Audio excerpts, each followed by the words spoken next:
it's an honor to be here. I can only say I love the book. Really, when I read the name Jalebi Management, I was a bit skeptical. But it really is like, eating a jalebi, because immediately it transported me into a world which is part memoir of his own life, and how from great poverty he has risen, part very solid, sensible management thinking. Partly he brings to it a certain French sensibility, sensibilité, as the French say, on the cover of the book. And in the middle of the jalebi, it says customer sensitivity. Now, that's this whole point is to satisfy, to meet the needs of your customers better than your competitors. And of course, what he's saying, given that, sort of central core, what is fascinating is that he has this lateral mind, and he gives wonderful case studies. There were several things that struck me as I was reading, and in fact,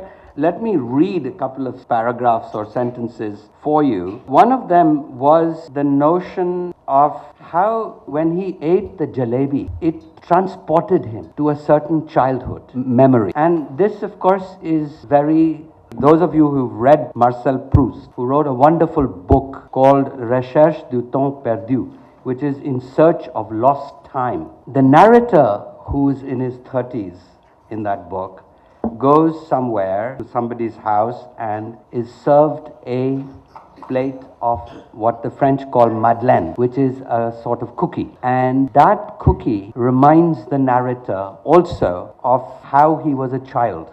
So the book suddenly goes backward to the childhood of this boy, and he remembers, and then of course the whole book from the childhood starts working. But let me tell you what he says. When you relish a jalebi in a sophisticated banquet, discomfort oozes out from two simultaneous angles, nostalgia, and the other is snobbery. Nostalgia brings back the forgotten, inviting aroma and taste of jalebi you may have savored on the street a long time ago. Snobbery comes into play if you are consciously cultivating yourself to mingle in that society where caviar and smoked salmon are normally served.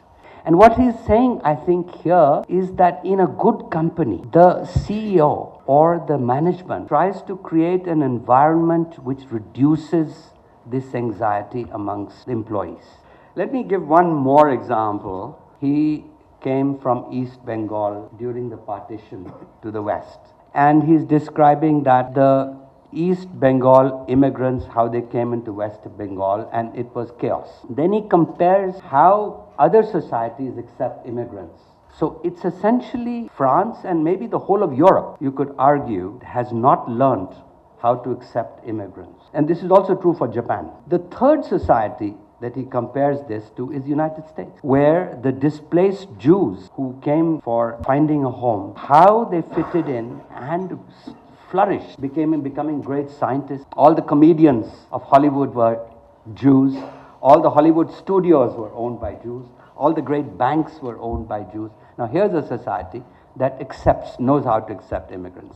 And I think the point here is that it is a celebration of diversity, that how important it is for a society to be open. So what has failed us? What has failed us, I think, essentially in our country is simple jalebi management. That the simple ability to treat a customer expects to be treated, the employees to be treated in the way that they should be treated.